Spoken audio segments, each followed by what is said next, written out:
Martin Luther King pronunció uno de los discursos más famosos de la historia.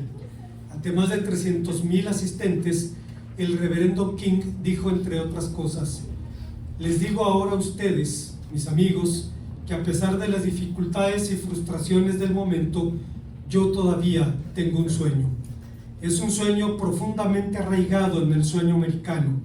Yo tengo un sueño de que un día esta nación se levantará y vivirá el verdadero significado de su credo.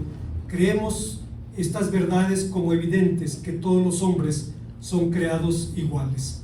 5 años después, en Masonic Temple, en Memphis, ante un auditorio mucho más pequeño, como un profeta, el pastor King terminó el sermón diciendo: no sé lo que pueda pasar ahora, tenemos días difíciles delante, pero realmente ahora no me importa, porque he estado en la cumbre de la montaña. Como cualquiera me gustaría vivir una larga vida, pero eso ya no me importa. Solo quiero hacer la voluntad de Dios. Él me ha permitido subir a la cumbre de la montaña y he mirado, he visto la tierra prometida. Puede que no llegue allá con ustedes, pero quiero que sepan esta noche que nosotros como pueblo llegaremos a la tierra prometida. Así que esta noche soy feliz y no me preocupa nada, no temo lo que me pueda hacer el hombre. Menos de 12 horas después, el reverendo King fue abatido por un francotirador y esa noche la nación ardió en llamas, y en su funeral los miembros de su congregación pusieron en su lápida las palabras de Génesis 37:20: matemos al soñador y veamos qué será de su sueño. Dios puede permitir que algunos de sus siervos puedan morir saludando y viendo de lejos la promesa, como dice Hebreos 11:40. Moisés llevó a Israel a la tierra prometida, pero las puertas de la tierra prometida no se abrieron para él.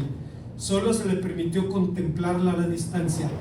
Parece una paga miserable por un servicio tan fiel.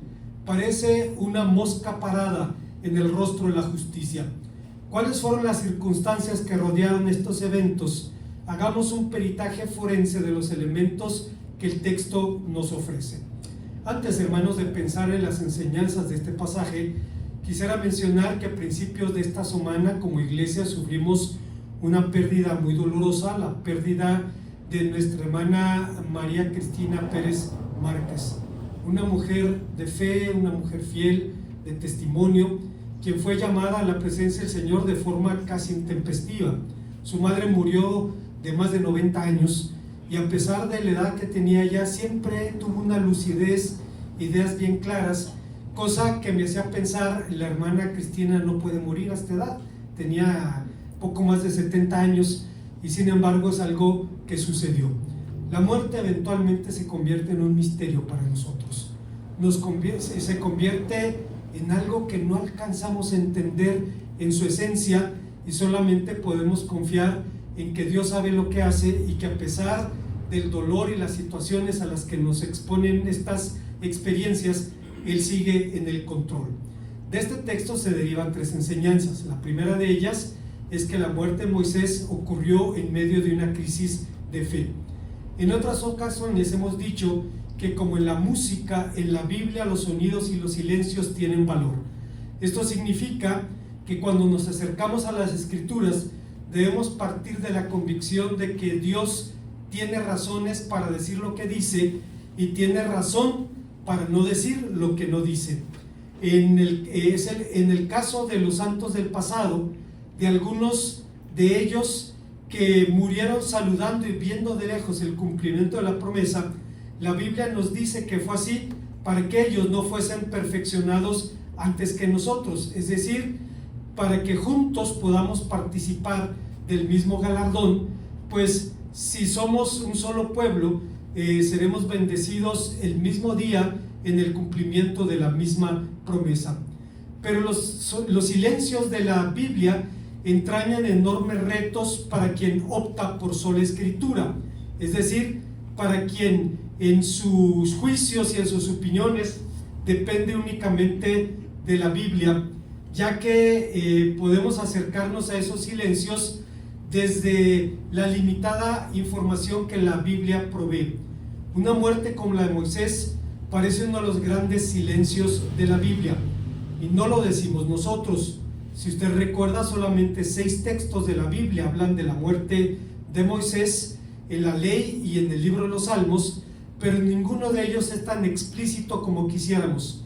La muerte del profeta ocurrió a las puertas de la tierra prometida, en la misma región donde fue sepultada María, la hermana de Moisés, y donde el pueblo contendió con Moisés por agua, por lo cual se le llama Meriba de Cades, la contienda de Cades. Una generación antes, el pueblo había estado allí, pero no tuvieron problemas de abasto. En esta ocasión había problemas con los recursos hídricos, y obviamente hubo una confrontación que llevó al pueblo a un altercado con Moisés y con Aarón, y no solamente se limitó a eso, sino que se convirtió también en un altercado entre Moisés y Dios. Maimónides, uno de los gigantes del pensamiento judeo-español, un hombre de la Edad Media, afirma que la muerte de Moisés es un gran misterio de la ley, idea que siguen algunos intérpretes cristianos cuando hablan del misterioso pecado de Moisés. Sin embargo, Números 20:12 arroja luz sobre el asunto. El Señor dice a sus siervos, por cuanto no creísteis en mí. ¿Qué fue lo que Moisés y Aarón no creyeron? Lamentablemente, cuando leemos la Biblia, no tenemos la capacidad de leer el tono de las palabras. Y en unos casos nos preguntamos si es una pregunta, si es una afirmación airada, si es una afirmación debido a incertidumbre, etcétera, etcétera. Aquí no tenemos esa posibilidad. Nos lleva a la pregunta, a aceptar que los intérpretes de la Biblia se dividen respondiendo. Unos dicen que expresó duda respecto a la provisión de Dios, otros que expresó duda respecto a la paciencia y a la gracia de Dios.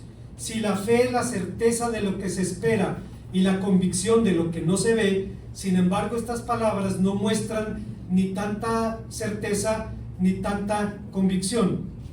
La pregunta de Moisés no mostraba tanta certeza ni tanta convicción. Es cierto que Dios consideró incrédula la actitud de sus siervos, y esa fue la razón de su sentencia: por cuanto no creísteis en mí para santificarme delante de los hijos de Israel, por tanto no meteréis esta congregación a la tierra que el Señor os ha dado. La crisis de fe forma parte de la vida diaria, de la vida cristiana. Pablo dice que por fe andamos y no por vista, según a los Corintios 5:7, pero siendo sinceros, de cuando en cuando también nos falla la vista, estorba nuestro andar. Erez Sproul escribió respecto a esta clase de crisis. Este fenómeno describe una enfermedad que los grandes hombres de Dios padecieron alguna vez, la enfermedad que provocó que David empapara con lágrimas su cama y que le ganó el apodo del profeta llorón a Jeremías. Fue la enfermedad que tanto afligía a Martín Lutero, que su melancolía lo arrastraba para destruirle. Esto no fue un ataque ocasional de depresión, sino una depresión que está ligada a una crisis de fe, una crisis que viene cuando se siente la ausencia de Dios o se llega a sentir la sensación del abandono de Él. La depresión espiritual es algo real y puede ser grave. Nos preguntamos cómo grandes hombres de la fe pudieron experimentar semejantes descensos espirituales, pero lo que sea que provoque no nos aparta de la realidad.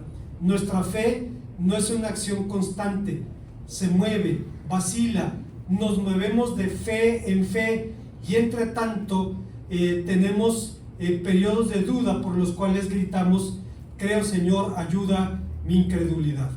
Hermanos, sabemos que la depresión tiene dos orígenes. O tiene un origen emocional o tiene un origen clínico.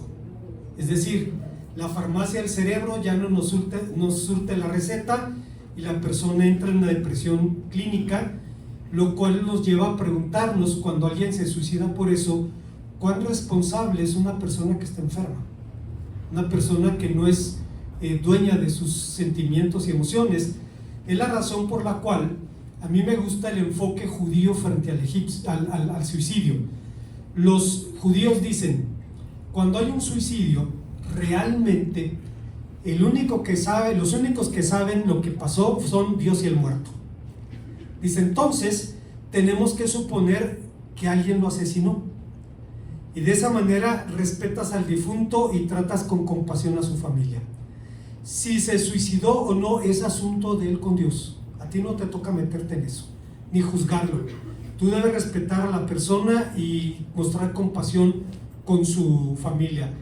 Pues qué actitud tan cristiana, hermanos, la de los judíos respecto al suicidio. Digo esto porque en la antigüedad se decía que es un pecado capital, etcétera, etcétera, pero cuán responsable de sus decisiones es una persona así. Hace muchos años, hermanos, el hermano Faustino Luna, un hermano que es joyero y se congregaba con nosotros hace algunos años, tenía una clienta que se desapareció por 10 años. En 10 años no la vio. Y dice, cuando yo la vi la última vez, yo era católico, dice el hermano Luna. Cuando la volví a ver, era diácono de una iglesia bautista. Pasó algún tiempo. Dice, y la clienta le dijo, don Faustino, ¿se dio cuenta que no nos vimos por muchos años? Sí, señora, estaba pensando en eso. Dice, es que entré en una crisis de depresión.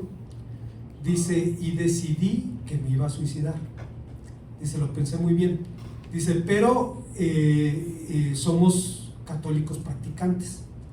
Dice, yo sabía que si me suicidaba iba a estigmatizar a mi familia.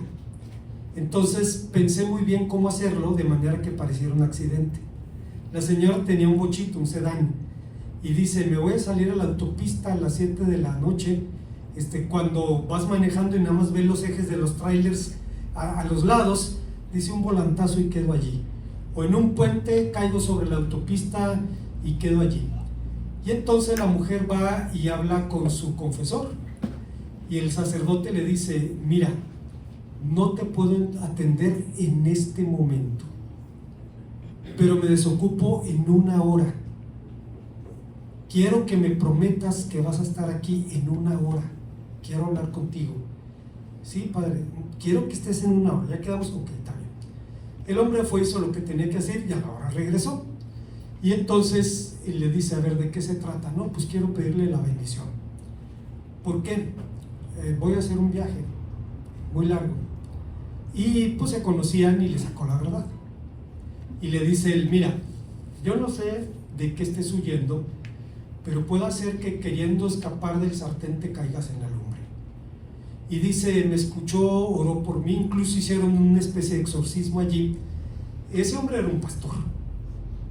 O sea, escuchó a su oveja, la atendió, oró por ella. Y finalmente eso la sacó de la decisión que había tomado, y tiempo después se fue recuperando. Y dice la mujer, estoy en el proceso de recuperación. Dice, pero cuando alguien dice que se quiere suicidar, no quiere chantajear. Dice, a veces es en serio. Dice, a veces es cierto. Claro, en el caso de los cristianos tenemos la gran ventaja de Jesucristo. Saber, Él está conmigo y Él está en el control, aunque yo no pueda entender las circunstancias. Con todo respeto, ni usted ni yo somos mejores que nadie, y no podemos juzgar la fe de nadie. La mejor forma de aprender a ser compasivos con los demás es ser exigentes con nosotros mismos y descubrir cuán frágiles somos. Pero justo en este marco descubrimos también cuán poderoso y bueno es nuestro Dios. Hay muertes que nos abruman, aunque en lo personal, por ejemplo, todavía me cuesta trabajo pensar en la partida de algunos de nuestros seres amados. Nos consuela la certidumbre de saber que están en un mejor lugar. Cuando murió hace un año, en febrero, nuestro hermano Eric Hermes, cuando íbamos de regreso a casa, Jorge, mi hijo, me dice, si hubieras escrito una lista de las personas que pudieran partir la presencia de Dios en este año, Eric no estaría en la lista, ¿no? Le digo, no, claro que no, pues era un deportista, un hombre fuerte, atlético, venía en bicicleta de su casa, vivía por Plaza del Parque, esa era su vida, un hombre muy, muy fuerte. Y hermanos, pues sucedió. Se fue nuestro hermano Jesús Zamora, se fue nuestra hermana Cristi, situaciones. En el caso del hermano Jesús, bueno, tenía más de 90 años y tenía una enfermedad y él estaba consciente y le dijo a su familia: no quiero que me entuben, no quiero que me resuciten, si van a darme atención que sea lo más básico, pero no quiero que me prolonguen artificialmente la vida, va a ser cuando Dios quiera que ocurra.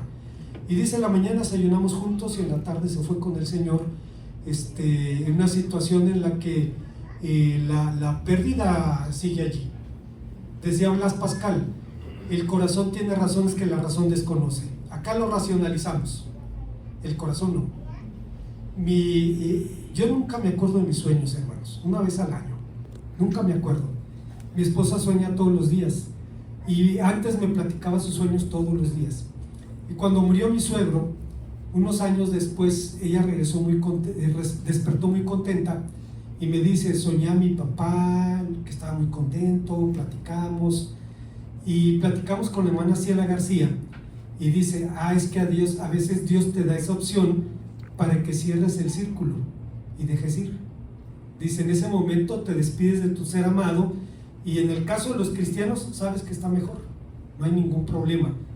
Ante esta situación, hermanos, podemos experimentar la sensación de la pérdida, pero también, hermanos, debemos recordar que la muerte puede ser el camino a una vida mucho mejor que esta, que podemos, hermanos, debemos aprender a dejar de llorar el llanto de víctima,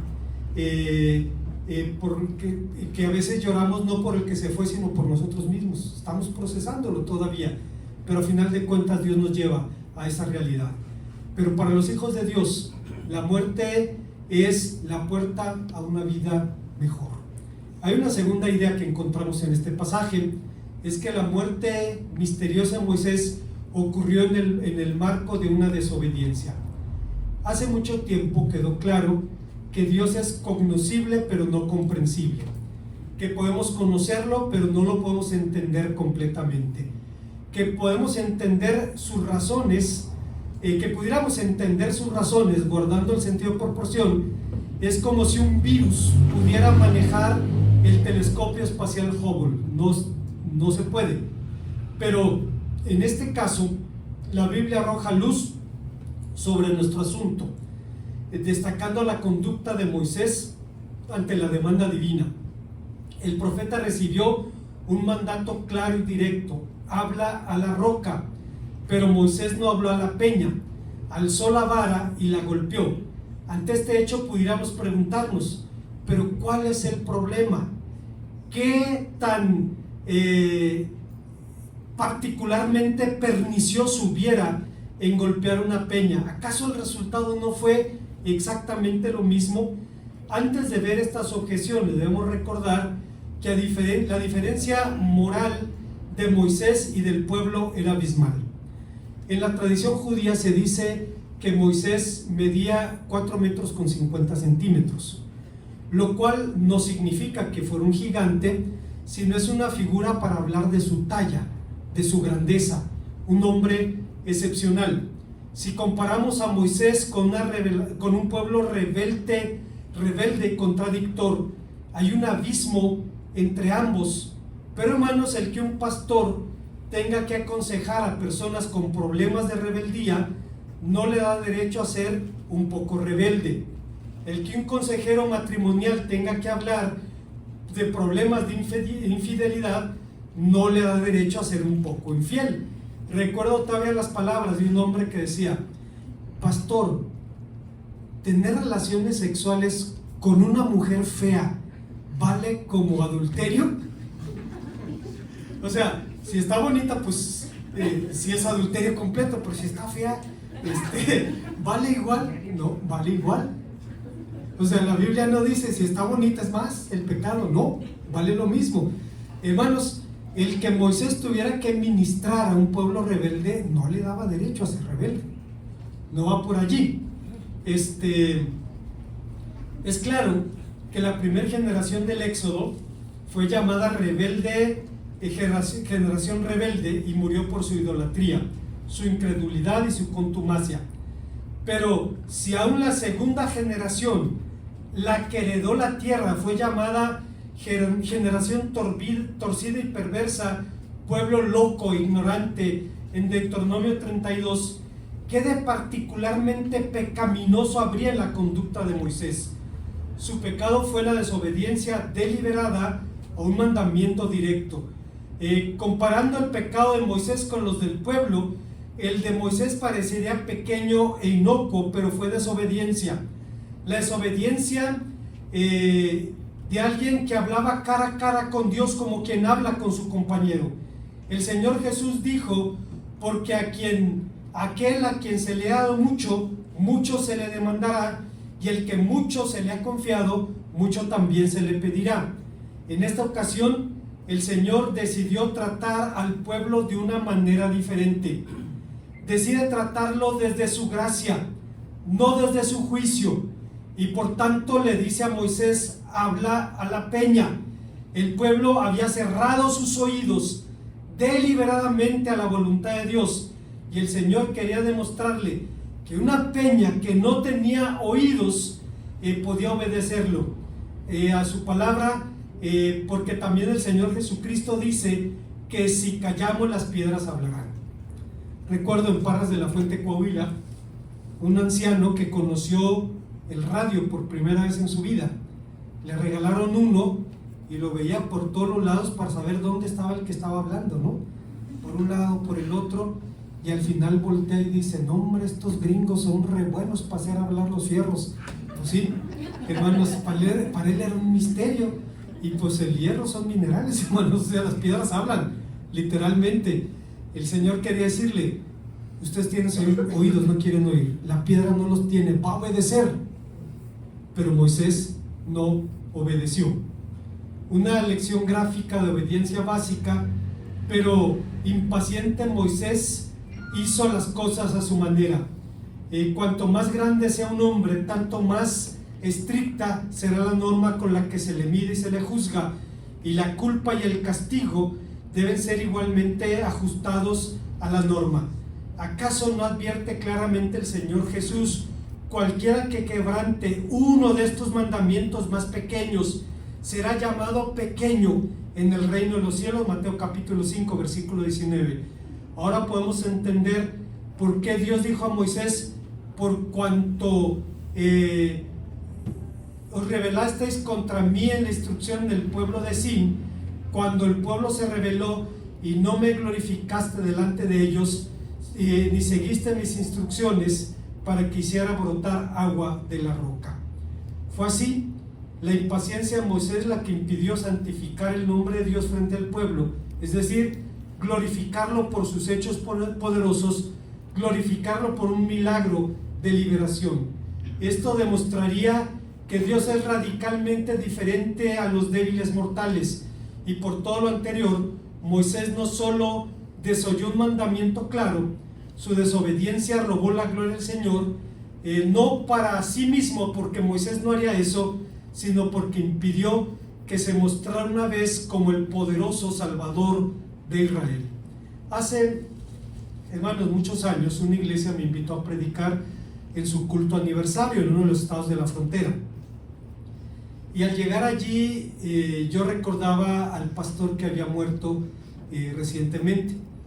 El hombre era un varón pasado por la plomada, un hombre íntegro, y en algún momento tuvo un problema de testimonio en una de sus hijas, y el pastor, después de 30 años al frente de la iglesia, le dice: hermanos, estoy renunciando al pastorado porque la Biblia dice que el que no gobierna bien su casa no puede gobernar la iglesia de Dios.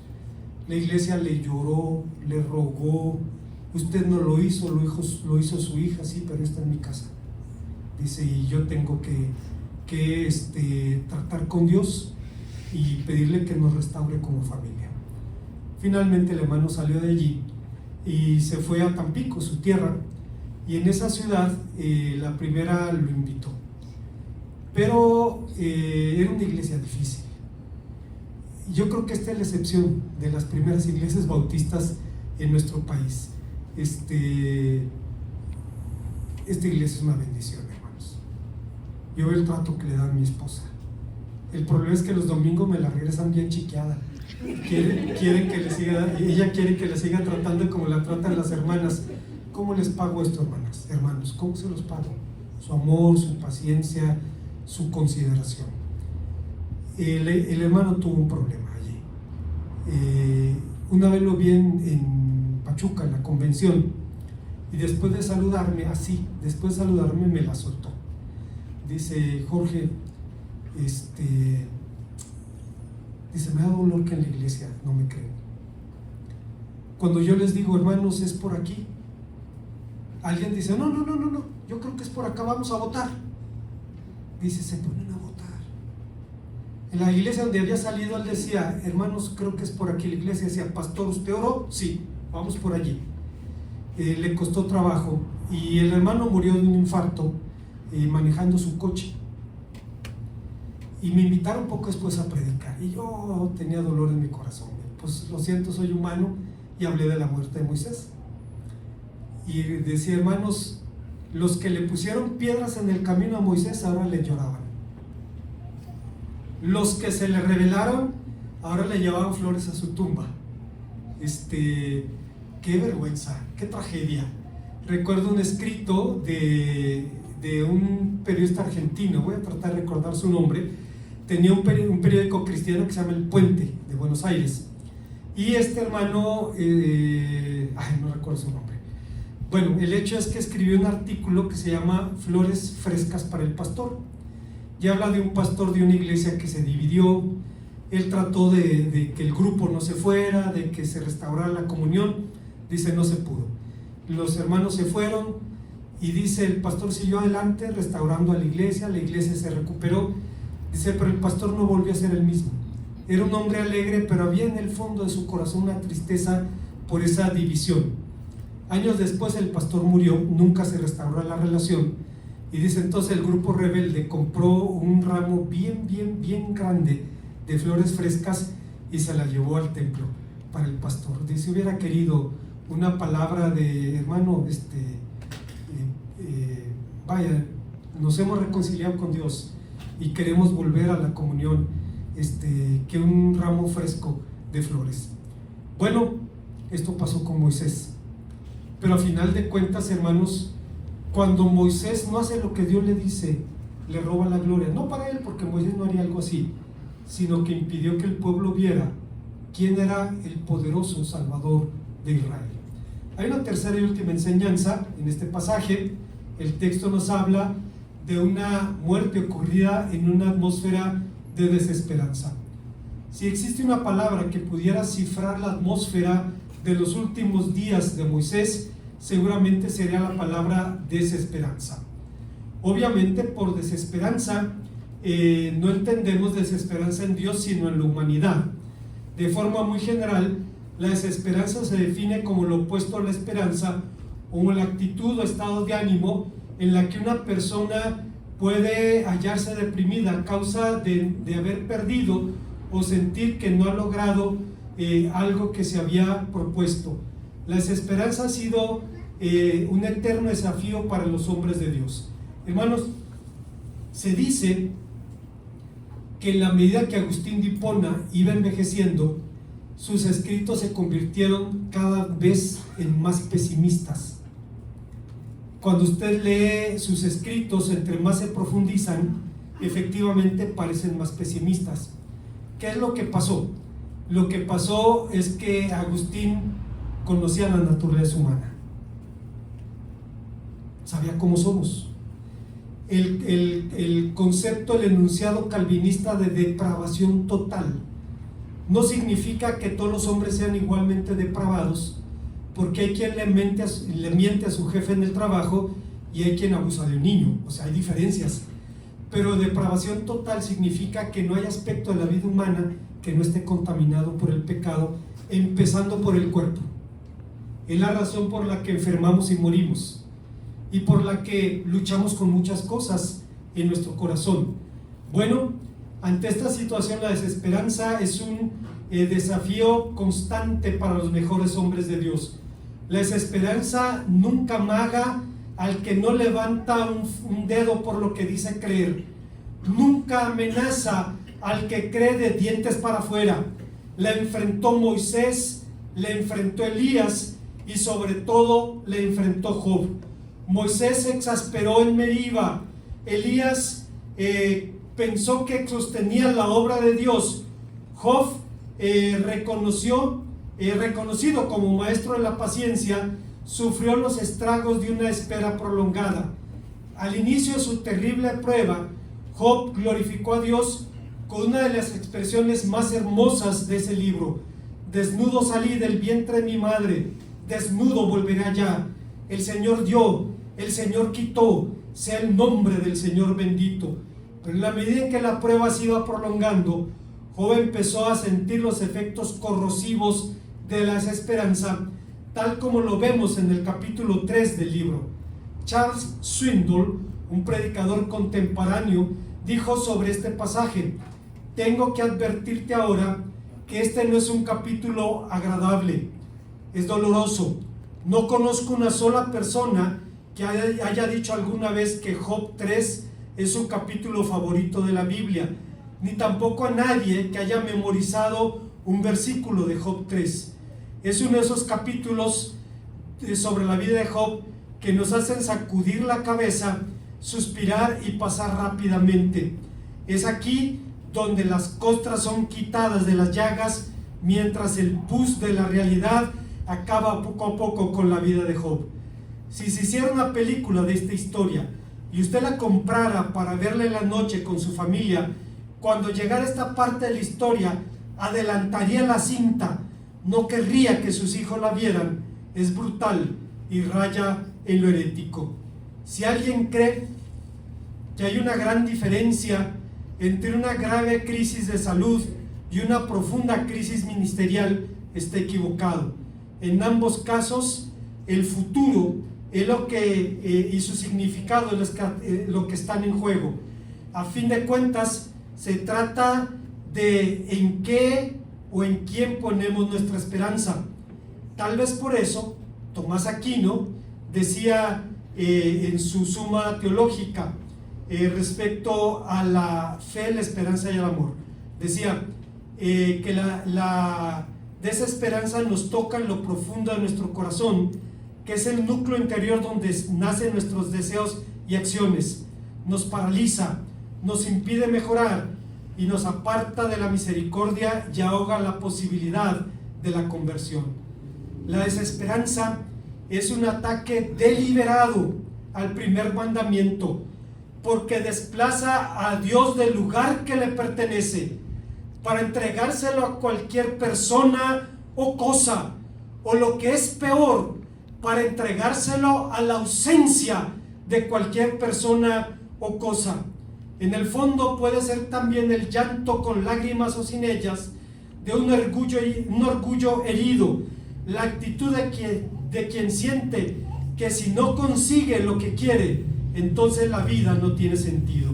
Y por eso Carlos Spurgeon decía: Moisés al fin se cansó, se enojó con ellos y pensó que era inútil intentar mejorarlos.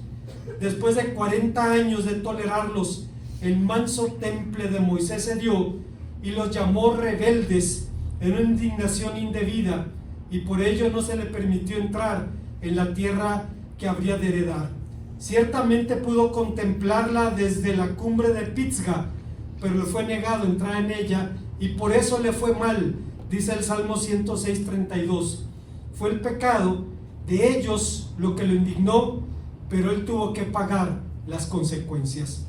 La desesperanza amaga incluso al mundo secular, un mundo cuya esperanza está en las circunstancias y en las cosas, en la quimérica leyes evolutivas que van a producir, se cree, una humanidad mejor. Es la razón por la que un poeta belga decía: la desesperanza está fundada en lo que sabemos, que es nada, y la esperanza en lo que ignoramos, que es todo.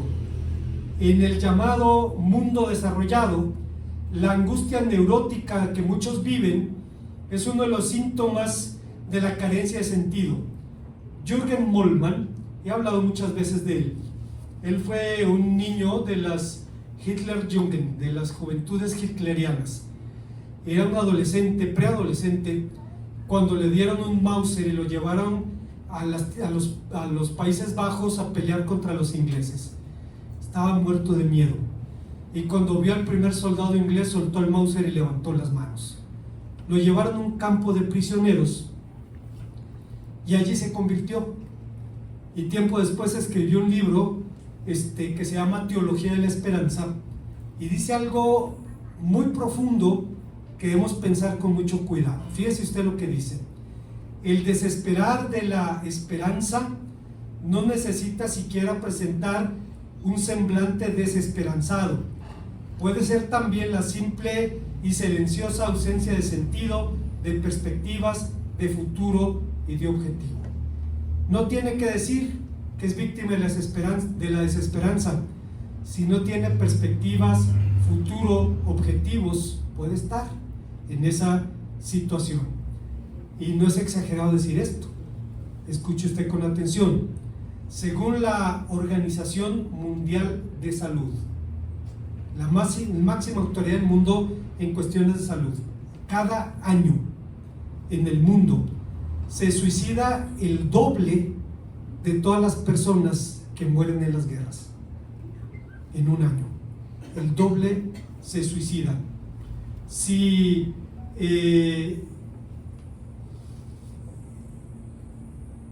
a los hombres de la talla de Moisés desfallecen, así como decía Matthew Henry, los mejores mármoles tienen defectos y aún el sol tiene manchas, ¿cómo podría esperarse perfección de nosotros?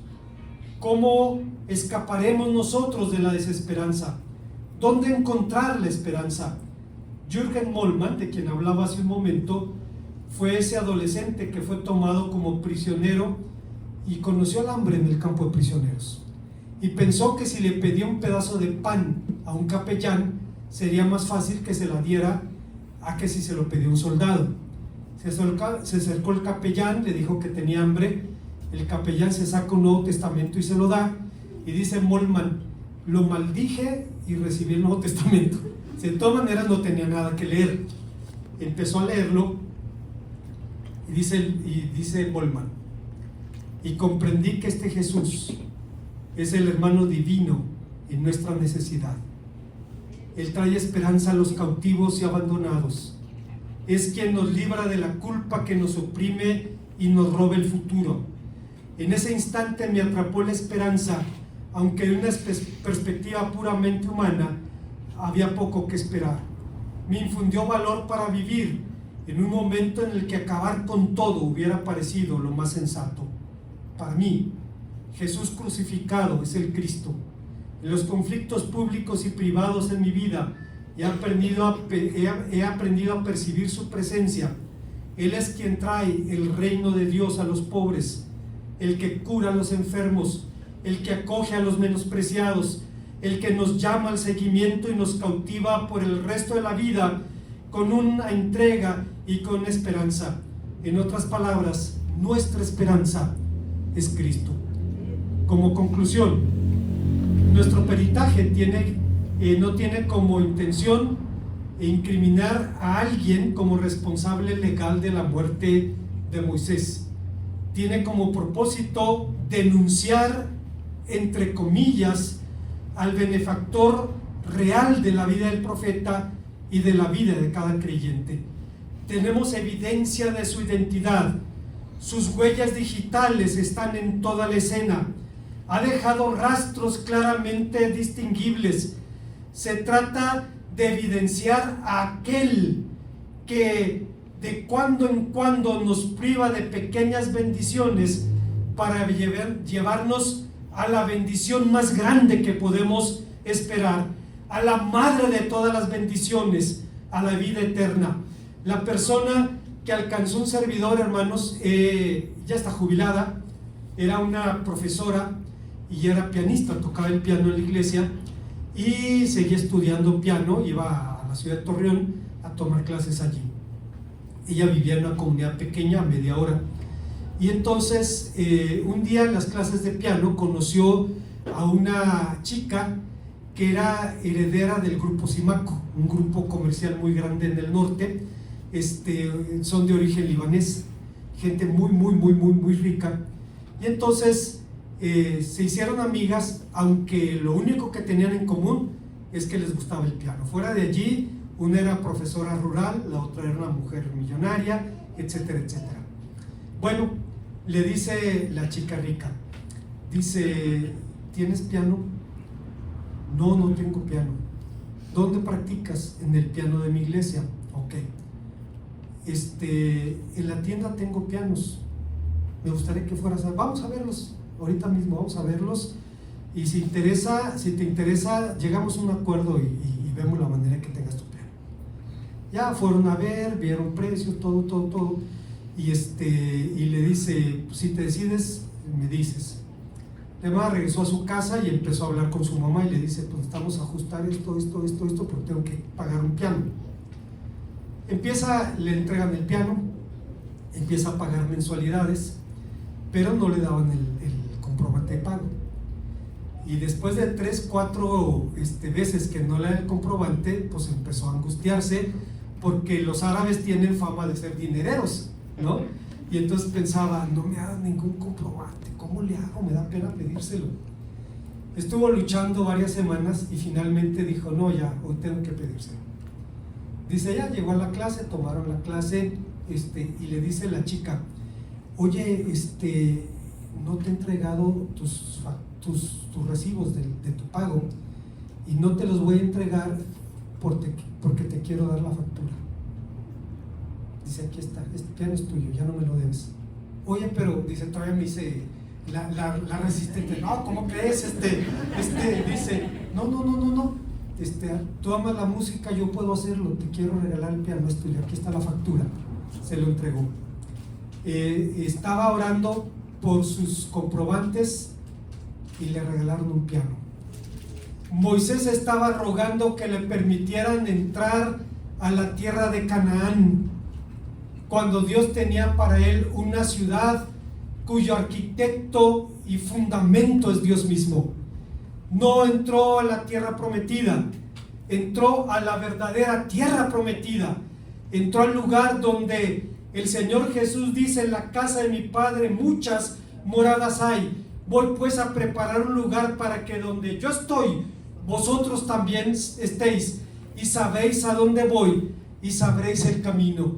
Y los discípulos le preguntaron: si no sabemos a dónde vas, ¿cómo pues sabremos el camino? Y le responde: yo soy el camino, la verdad y la vida, y nadie viene al Padre si no es por mí. Moisés recibió esa gran bendición para entrar en la tierra de promisión y gozar de la bendición entera. Bueno, hermanos, ¿qué aprendemos de este pasaje? Aprendemos primero a confiar en que Dios no cambia. Él sigue siendo el mismo ayer, hoy y por los siglos. Y si no nos sana aquí, nos sana en su presencia. En su presencia hay plenitud de gozo, delicias a su diestra para siempre.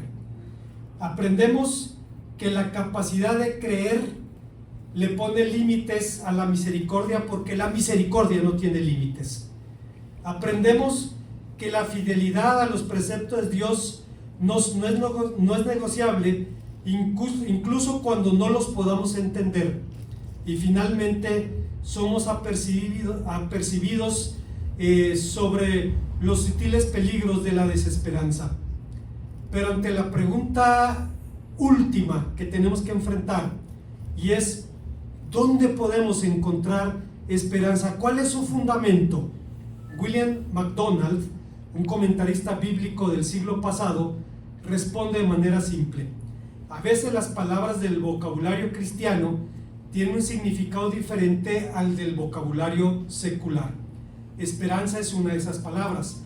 A menudo en el mundo la esperanza significa aguardar algo con ansia que no se ve, pero sin la certeza de que se cumpla. Un hombre en una crisis económica puede decir: espero que todo salga bien, pero no tiene la seguridad de que ocurra así. Su esperanza no pasa de ser una ilusión. La esperanza cristiana también aguarda en lo invisible, pero lo que la hace diferente es que está basada en la palabra de Dios y por tanto es absolutamente cierta. La esperanza es descansar en la palabra de Dios y viviendo en la seguridad de todo aquello que Él ha prometido. Un pasaje desafiante, tan desafiante como en las muertes súbitas de nuestros seres amados. Platicaba con la hermana Mari Carmen y decía que cuando supo de la muerte de la hermana Cristi, decía, no lo puedo creer, dice, platiqué con ella hace 2 semanas, estuvo aquí, dice, de cuando en cuando tomamos café, dice, nuestros hijos crecieron juntos. Dice, si estábamos en España a veces nos veíamos allá, o en Estados Unidos nos veíamos allá y ¿dónde estás? Vamos a reunirnos a tomar un café. Dice, y de pronto que te digan, ya no está, dice, sacude tu mundo.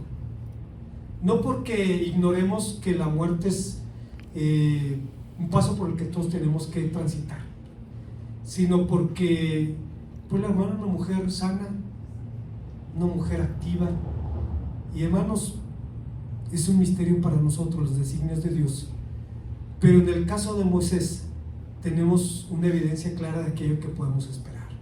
Dios no cambia, Dios no cambia. Dios usa estas cosas para revelar nuestra fragilidad y su grandeza, y finalmente para advertirnos de los riesgos de la desesperanza. El salmista preguntó, ahora Señor, ¿qué esperaré? Y termina respondiendo, mi esperanza eres tú. Oremos al Señor. Gracias, Padre, porque eres nuestra esperanza, porque cada noche podemos recordar como un niño, en paz me acostaré y así mismo dormiré, porque solo tú, Señor, me haces vivir confiado. Porque en nuestras etapas de la vida, de joven, de adolescente, de adulto mayor, seguimos teniendo la misma fuente de seguridad y esperanza, porque está en ti. Te bendecimos por eso. Y por eso, Señor, reconocemos que tienes derecho a hacer lo que tú quieras con lo que te pertenece, para gloria tuya, para bendición nuestra. En su nombre te lo agradecemos.